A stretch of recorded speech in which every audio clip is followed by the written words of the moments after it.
നമസ്കാരം. ഫ്രാൻസിസ് മാർപ്പാപ്പയ്ക്ക് കഴിഞ്ഞ ദിവസമാണ് പുതിയ പിൻഗാമി ഉണ്ടായത്. ലയോ 14 എന്ന മാർപ്പാപ്പയെ നമുക്ക് ലഭിച്ചിരിക്കുന്നു. വത്തിക്കാനിലെ സിസ്റ്റൈൻ ചാപ്പലിലെ കർദിനാൾമാരുടെ കോൺക്ലേവിലാണ് അദ്ദേഹത്തെ തിരഞ്ഞെടുത്തത്.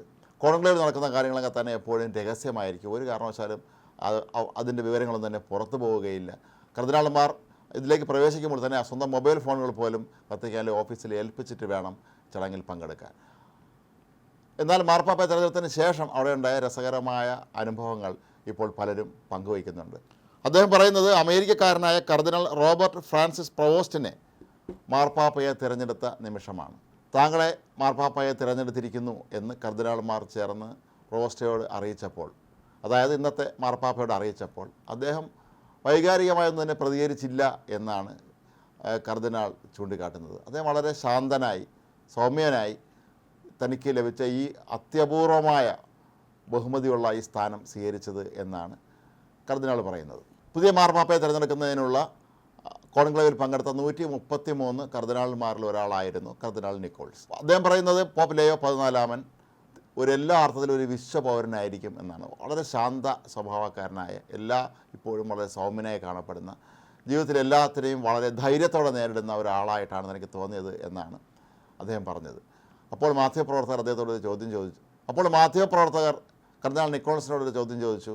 കർദിനാൾ നിക്കോൾസ് പറയുന്നത് സ്വേച്ഛാധിപതിമാരെ നേരിടാനുള്ള എല്ലാവിധ ധൈര്യവുമുള്ള ഒരു വ്യക്തിയാണ് പുതിയ മാർപ്പാപ്പ എന്നാണ്. നൂറ്റാണ്ടുകൾക്ക് മുമ്പ് ലിയോ എന്ന് പേരായ മറ്റൊരു മാർപ്പാപ്പ അവിടെ ഉണ്ടായിരുന്ന ഒരു സ്വേച്ഛാധിപതിയെ മര്യാദ പഠിപ്പിച്ച കഥയും അദ്ദേഹം പറഞ്ഞു. അപ്പോൾ മാധ്യമപ്രവർത്തകർ കർദിനാളിനോട് ചോദിച്ചു, സ്വേച്ഛാധിപതി എന്നതുകൊണ്ട് നിങ്ങൾ ഉദ്ദേശിക്കുന്നത് അമേരിക്കൻ പ്രസിഡന്റ് ഡൊണാൾഡ് ട്രംപ് ആണോ എന്ന്. അതിന് മറുപടിയായി കർദിനാൾ നിക്കോൾസ് പറഞ്ഞത്, ഞാൻ അങ്ങനെയല്ല ഉദ്ദേശിച്ചത്, നിങ്ങൾക്ക് എങ്ങനെ വേണമെങ്കിലും അത് വ്യാഖ്യാനിക്കാം എന്നുള്ളതാണ്. താങ്കളെ മാർപ്പാപ്പയെ തിരഞ്ഞെടുത്തിരിക്കുന്നു എന്ന് ലയോ 14 മറ്റ് കർദിനാൾമാർ പറയുമ്പോൾ തൊട്ടടുത്ത് തന്നെ താൻ ഉണ്ടായിരുന്നുവെന്നും അത് ജീവിതത്തിലെ ഒരിക്കലും മറക്കാനാവാത്ത ഒരു നിമിഷമായിരുന്നു എന്നുമാണ് കർദിനാൾ നിക്കോൾസ് വെളിപ്പെടുത്തിയിരിക്കുന്നത്. പുതിയ മാർപ്പാപ്പയെ തിരഞ്ഞെടുക്കുന്നതിനായി കഴിഞ്ഞ ബുധനാഴ്ചയാണ് ആദ്യമായി കോൺക്ലേവ് യോഗം ചേർന്നത്. പക്ഷേ പുതിയ മാർപ്പാപ്പയെ തിരഞ്ഞെടുത്തിട്ടില്ല എന്ന വിവരം ഒരുപാട് വൈകിയാണ് കറുത്ത പുക പുറത്തേക്ക് വന്നത്. ഇതിൻ്റെ കാരണം കർദിനാൾ വിശദീകരിച്ചിരുന്നു. അവിടെ പ്രസംഗിക്കാനുണ്ടായിരുന്ന ഒരു ആത്മീയ നേതാവ് 1.5 മണിക്കൂറോളമാണ് പ്രസംഗിച്ചത്. അത് കാരണമാണ് തങ്ങൾക്ക് ഈ കാര്യം പുറത്തറിയിക്കാൻ വൈകിയത് എന്നാണ്. മാത്രമല്ല കർദിനാൾ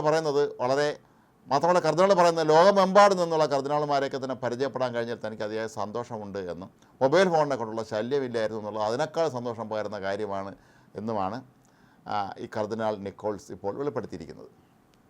കർദിനാൾ നിക്കോൾസിനെ സംബന്ധിച്ച് അദ്ദേഹം പങ്കെടുക്കുന്ന അവസാനത്തെ കോൺക്ലേവാണ്. കാരണം അദ്ദേഹത്തിന് അടുത്തതായി തന്നെ 80 വയസ്സ് തികയുന്നുണ്ട്. 80 വയസ്സിന് മുകളിലുള്ള കർദിനാൾമാർക്ക് പുതിയ മാർപ്പാപ്പയെ തിരഞ്ഞെടുക്കാൻ കോൺക്ലേവിൽ പങ്കെടുക്കാൻ കഴിയുകയില്ല. അതുകൊണ്ട് തന്നെ ഈ കർദിനാളിൻ്റെ ആദ്യത്തെയും അവസാനത്തെയും കോൺക്ലേവായി ഇത് മാറുകയാണ്. അദ്ദേഹം കർദിനാളെ തിരഞ്ഞെടുക്കപ്പെട്ടതിന് ശേഷം ഇത് ആദ്യമായിട്ടാണ് ഒരു മാർപ്പാപ്പയെ തിരഞ്ഞെടുക്കുന്നത് സംബന്ധിച്ച കോൺക്ലേവ് ചേരുന്നത്. അങ്ങനെ കർദിനാൾ എന്ന തൻ്റെ ആത്മീയ ജീവിതത്തിലെ ആദ്യത്തെയും അവസാനത്തെയും കോൺക്ലേവിൽ പങ്കെടുക്കാൻ കഴിഞ്ഞതിലും അദ്ദേഹം ആഹ്ലാദം പ്രകടിപ്പിച്ചു.